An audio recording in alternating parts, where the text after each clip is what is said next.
Today, welcoming back Dr. Christy Kane. How are you? I'm doing well, thank you. How are you? Very good. And I always love having you back on the podcast and to do some deep dives into some mental health and there's you really can't have too many interviews about these No. topics and whatnot. So, what do you like seeing recently as far as mental health, and then maybe introduce the new project and book that you have out? Okay. I don't know if anybody's been on your show and talking about the new CDC statistics that have come out from the Center for Disease Control. But based on the SHARP study, which is initiated in all of the school systems typically across the United States, that study came out indicating that young women in our communities, 57%, and I'm going to say that statistic again, 57% of young women are dealing with depression and hopelessness. I mean, that's a staggering statistic. And unfortunately, Utah, for example, did not score well. As a matter of fact, we're one of the top states with the negative impact to young women. Now, that research shows that a predominant piece of that is the social media, the constant image bombardment for young women, the constant comparison, right? And then you add that into this misunderstanding of our perfectionistic culture, which we shouldn't be, but somehow we are. And it makes sense why Utah hit where they hit. But my concern is just across the board, and we know a lot of the image stuff for girls is driven, especially by how the mom in the home may view herself. But now there's so many parameters of that social media, and TikTok and all these things driving those statistics. So that's one thing I think parents should be very mindful of, is those new stats. That's what triggered a lot of the legislations and legislators in different states now trying to sue social media. It was that CDC report that came out and clearly identifying the negative impact of social media to our young people. Wow. It's interesting. Just, 10 years ago or so, the internet, the concern with the internet was, primarily, in a church context, was the pornography that's so easily Yes. available. And now you can access social media that doesn't have the same stigma. Hey, isn't it, I'm just looking at pictures of family, friends, famous people, and little do we know, just sort of that the poison is dripping into our mind through of comparison and just constant, right? Right. If you're a young woman and perhaps you type in something like body image, right? Then that AI reads that and sends you everything you can possibly get. And most of the time it can be very negative. Yeah. And so it's not only compounded by the pure fact that it's out there, it's compounded by the pure fact that the artificial intelligence can decide what to send you. If you're conservative and you type in something kind of conservative, then you get all that stuff. And if you're liberal, you type in something and you get all that. And it feeds this narrow-mindedness, one thought process. But if it's about body image or comparison, that's just so destructive, because we're not getting, both sides of the story. And parents need to be very aware of that. Yeah. And do most people, like maybe people that you meet with and whatnot, do they make that connection that they're feeling this way because of maybe the media that they're using? Yes and no. Mm-hmm. I do think some people make that connection, especially if they've gone on a media fast and they've stepped away and they've got off of it. There's so much research that shows how better people feel, adults and teenagers, when they get away from it and they suddenly realize that their life isn't controlled by that little screen, right? But many people think, oh, it's benign, it's no big deal, I'm only looking up this or that. But they don't understand that mind warp and that time warp and just the neurological stimulation changes to the brain, right? We are designed as humans to have human connection. We need more oxytocin. Like my dissertation was on the 8-second hug, 8 hugs a day for 8 seconds each. And we've created a t-shirt of that. But the point is we live in a overstimulating electronic world with limited physical contact. And we need to change that. We need to go back to face, eye to eye, knee to knee, the 8-second hug, even though a lot of parents say to me, Dr. Kane, do you have any idea how long an 8-second hug is? And I'm like, for crying out loud, you're on your phone for 5 hours. I'm asking you just hug your kids for 8 times a day for 8 seconds, right? It was funny. I was lecturing in Hebrew and a dad raised his hand and said, well, can it be like 2 seconds for boys and 8 seconds for girls? And I was like, no, they need that. And then another parent said, well, my kids don't want me to hug them, right? So I jokingly said, wrestling is a legal sport in the United States, right? Take them to the ground and hold them. But, oxytocin is produced by animals, horses, cats, dogs, if you have kids that are, a little resistant to human connection. But really, it's something we culturally need to cultivate from the time a kid is little. I have families that tell me, KSL did a whole report on it where the mom walks through the door and the kids run to her and go 1, 2, 3, and they crave that 8-second hug. And she said it's made such a huge difference in her family's life, right? Yeah. So to That's answer your fantastic. question, yes, sometimes, no, sometimes. Because, Yeah. I can't imagine, can you? If hypothetically speaking, somebody really dropped that electronic bomb that took down every electronic device, how would we survive? There's been so many losses in the history of worlds, but we've seemed to recover. But I'm not so sure we'd recover from electronic loss. I hope we would, but I don't know. Right. Yeah. Yeah. And it's interesting, putting it into a church context. Like, obviously we sort of created this paradigm where when we're struggling with sin or just struggling with life in general, we may reach out to a bishop or a church leader. And when there's an obvious sin in place, like maybe those struggling with pornography, it's easy to point and be like, oh, this must be the issue. But a lot of people may be wondering, I'm not struggling with sin per se, but life's just hard and I can't figure out why. Well, and added to that is the reality that this social media world is so impacting faith, right? We have the largest population leaving their religious culture. The younger generation, these 18, 19, 20 to 25-year-olds are leaving religious culture more than any generation in the history of our world.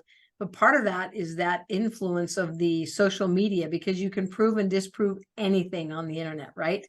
And you don't know what voice it's coming from. And so like when I lecture, I teach a class at Institute for Utah Valley University, and I wrote the class. It's called Mental Health Empowerment Through Scripture, and that's the religion class that I'm teaching. And it's fascinating to listen to these young people talk about the different world that they're in, as we look at empowering our mental health through Scripture and then dealing with mental health issues through Scripture, because mental health and mental health issues are two different things, right? I'm amazed by the young people today, but I'm also concerned about the influences that they deal with. Heck, I went home and there wasn't really anything that influenced me, right? They live with these computers in their pocket, right? Yeah. It's amazing. So, well, let's keep this discussion going, but maybe put into context this resource that you've been working on and the response you're getting to and how it works. So, I've spent a lot of time. I do a lot of firesides. I talk to a lot of, wards and stakes, and then I speak to professional conferences across the country. And as I visited with doctors, bishops, teachers, parents, what my organization came to realize is there's really limited resources for people who are trying to help others dealing with mental health. One, because they don't know what they don't know, right? And two, very few people are going to open up the DSM-5 and read it. And it wasn't intended for, non-clinical people to read in the first place. And the DSM-5 is what? Just the diagnostic clinical manual that we use as licensed mental health professionals. It's like this thick, But the interesting thing is, bishops, stake presidents, relief society president, young women leaders, primary leaders, parents, they're not trained to deal with mental health issues, but they often find themselves in the throng of trying to figure out how to help someone who has that. Now, I'm so glad that the church has been so much more proactive in guiding leaders to send people to mental health professionals. But you and I both know there's still members that put bishops in difficult situations because they want the bishop to fix it. Well, what we did is created what's called a cognitive mental health resilience manual. And in this manual, it is a perfect guide from layman's perspective for any type of leader to be able to talk about mental health. So, for example, we go through and we explain what's called the window of tolerance, which is the resiliency question that everybody asks about. Are we more or less resilient today? We go through and we do a very deep dive, for example, on the autistic spectrum, because autism is on the rise for young people more than any other disorder that's been diagnosed in the past. We cover depression, we cover anxiety, but while we're covering all of that from a layman's perspective, we provide in all the pages helping tools. Here's things you can do if your child has depression or has anxiety, or the person that you're helping, or if they're bipolar, or if they're dealing with self-harm. So, for example, in today's world, self-harm has become much more prominent than ever before, right? And so we've created this amazing manual as a resource, not as a diagnostic tool. We don't want people to run around diagnosing people in their family or ward or school or whatever, right? Unfortunately, they're already doing that with Google, right? So Yes. Oh, yeah, that's true. But so we have disclaimers throughout the book that says, you know, you're not to use this to diagnose, but we talk about our top-down, bottom-up model in stabilizing mental health. You see, the problem in our society today is everybody spends a whole lot of money and a whole lot of time and intervention, right?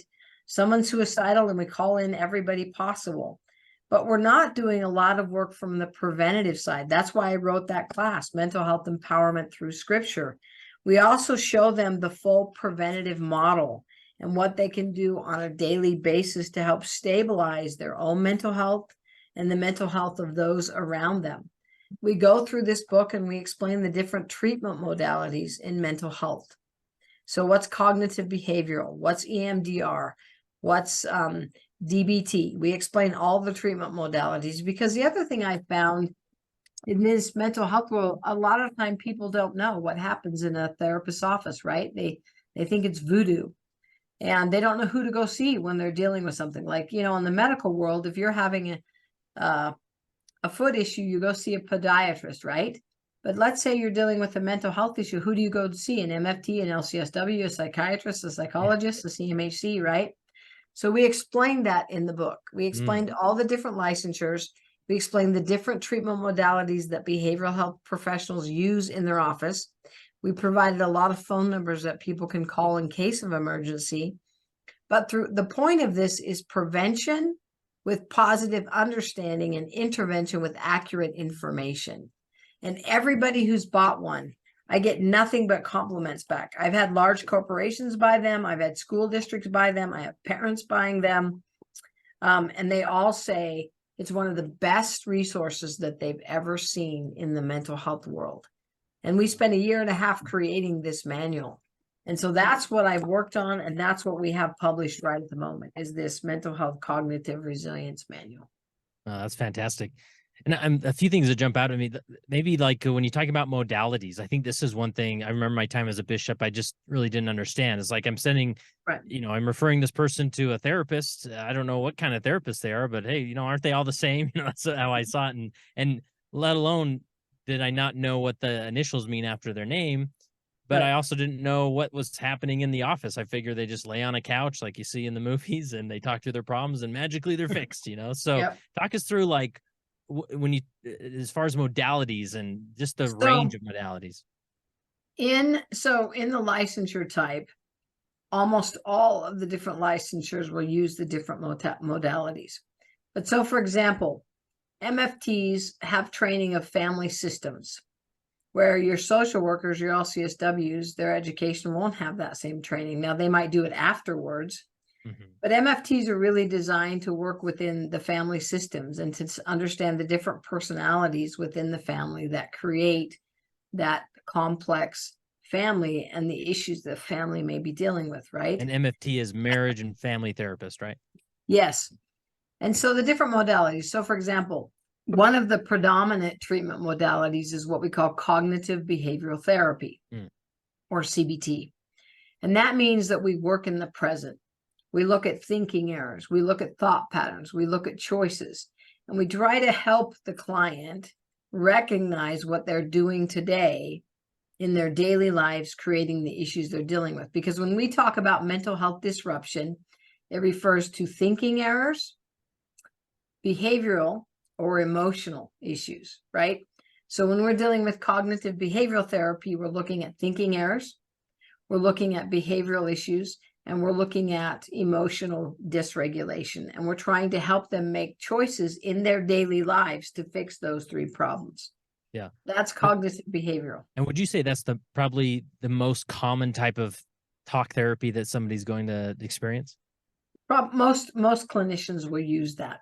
Yeah. But I would say most clinicians are diversified. They'll be eclectic in their approaches. They'll use some cognitive behavioral therapy. Then, depending on what they're seeing, they may use some family systems or attachment theory. Attachment theory is that based on the type of attachments you formed in your childhood are impacting how you work in the world today. And so they try to evaluate and help you understand how you attached as a child, right? Yeah. And then we still have the old-fashioned psychoanalytical Freudian that you were talking about that lay down on my couch and tell me everything a little bit. There's still a strong component, especially Erikson's stage of development, that talks about psychoanalytical therapy, which means we have to undo the past to move forward into the present. So like most therapists use some psychoanalytical to say, okay, why do you think you're acting this way today? Because today is a CBT, but there's a reason you're doing this. And so they go backward into that psychoanalytical process to say, okay, so at 5 years old, you were adopted or, whatever might have happened. And then we work in the present, but we have to understand from the past, which is similar to the gospel, right? Our past impacts our present. And so like, for example, if someone has made some poor choices, they've got to unresolve some of those choices so that they can be present where they want to be now, right? So we still use the psychoanalytical, which is Erikson's stages of development, some of Freudian's process, And then emotional focus therapy is a big up and coming treatment modality, which really looks at the emotional messages and emotional processing of that person. It really focuses on, the different processes of the nervous system within the human body and the neurological system in helping a person understand how they react. And that goes to the window of tolerance.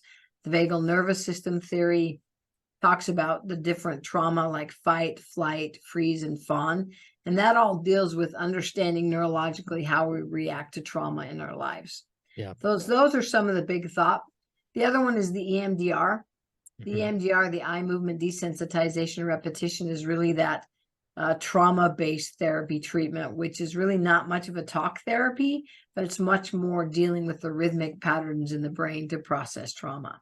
Yeah. So those are kind of the major ones that, we're looking at. And then for like borderline personality disorders, they use DBT, dialectical behavior therapy, which really challenges the personality disorder. Yeah. So I'm just curious, like for a church leader to consider all that, especially bishops, right, who are maybe most likely, hopefully, referring people out to professional people to handle these things. What should they consider with all these modalities? Because they can feel overwhelming. Well, I don't think they really should be worried about the modalities. What they really need to worry about is getting someone that they feel has a good reputation and can be effective, right? I can say this as a clinician. There's a lot of clinicians in the field. I wouldn't send my family to all of them, right? Yeah. And so it's knowing those that have been effective, knowing those, especially from a religious culture, that are going to respect the beliefs of that individual. I ask every client that sits down in my office if they want their religious belief systems to be part of their therapy, right? I get all kinds of answers. But you want to work with a therapist that's going to be respectful for where you're at, and religious leaders want to know that as well. I think especially bishops and stake presidents, if they're going to refer people into a particular therapist, there's no reason they can't call and ask for a consultation with that therapist to get an understanding of their background and their focus, their treatment modalities, so they can make those referrals. Because oftentimes bishops end up referring to the same person, which doesn't necessarily mean they're getting them to the right person or the wrong person, but then they also end up with waiting lists and all kinds of things. And so there's a lot of people that the religious leaders could vet. It would take them a few minutes, but especially since they refer out so many times, I think that's a smart move for stake presidents and bishops and Relief Society presidents and, other individuals. Yeah. anything else we're missing as far as modalities go, or considering that? It's just, recognizing that. I think it's also important to note that life coaches have a place, but they're not mental health professionals. Hmm. And when you're dealing with a mental health issue, you need to make sure that those you're working with, whether it's a family member or a friend or someone within your organization, that they're seeing a licensed mental health behavioral Hmm. professional that's gone to school and, has those credentials. Yeah. Yeah. Uh, you mentioned as far as prevention, that's sort of the goal Mm, with the resource that you created. And I would think that, church should be a church experience, a church mhm. community should be a strong prevention uh option for mental health issues, right? And so is there anything that comes to mind as far as what a local church could do, leadership and whatnot, to be a stronger prevention for mental health concerns? It's interesting you say that because we also know oftentimes the religious culture, not the religious gospel, can create Mm, a lot of the yeah. issues that people deal with, right? The feelings to be perfect or not being accepted. I mean, there's all kinds of things we can talk about, right? The reality is being willing to talk about, like, a stake just contacted me to ask me to speak in every one of their wards to help them understand the mental health of teenagers today. Mm, I think it's important that stakes and wards are educating their membership about mental health and mental health issues, right?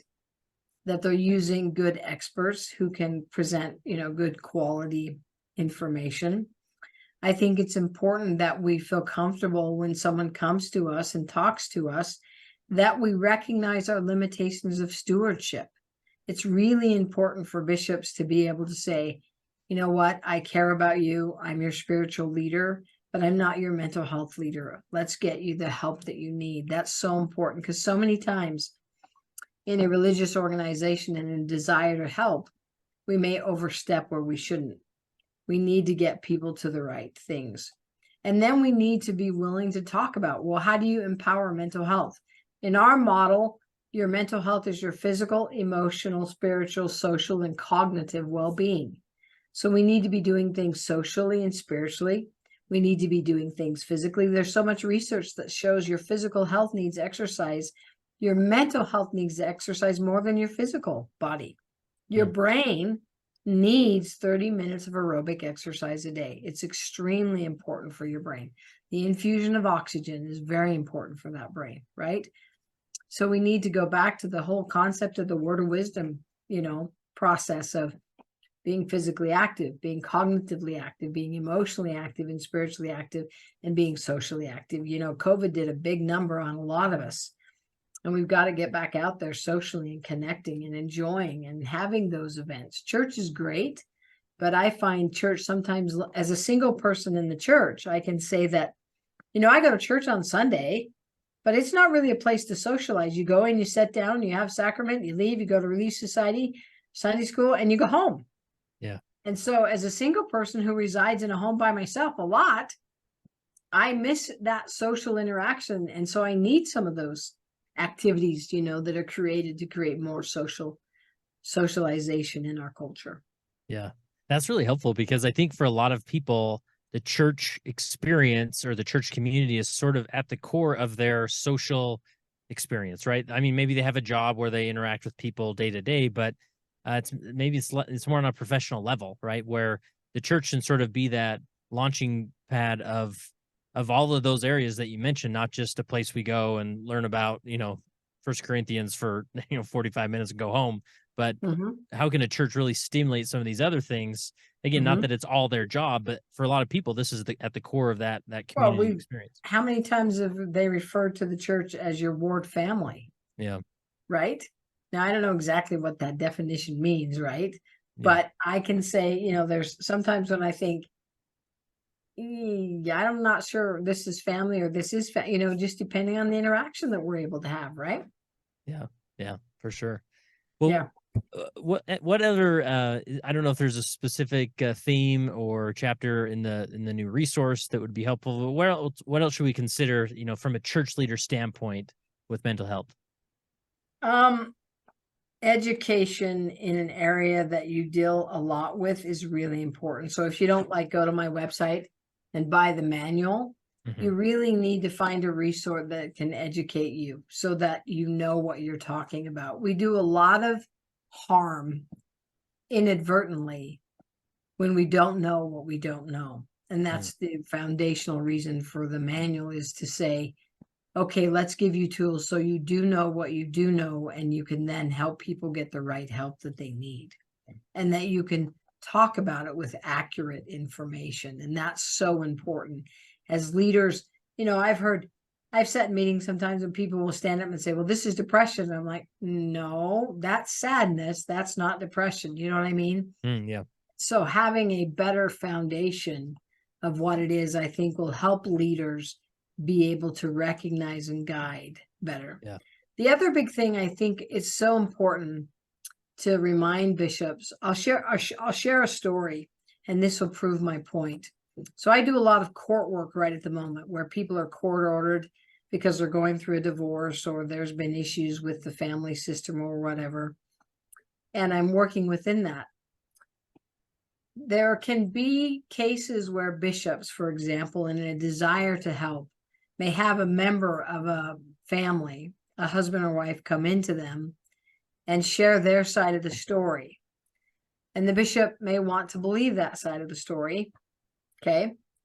And then they may take action without talking to the other side of the story, right? And then they find out, when everything unfolds, that maybe what they were told wasn't as accurate as they thought it was, right? Yeah. So bishops need to be so careful in that realm, especially when parents are getting a divorce or there's high conflict in a marriage, to allow the professionals, because a husband may say this, a wife may say this, a bishop may act on one of those two sides, and then end up in legal issues just because what they thought was going on wasn't really going on. Does that make sense? Yeah. Absolutely. And so I advise bishops to be very careful to direct individuals going through a divorce or high family conflict or allegations of abuse to the right authorities.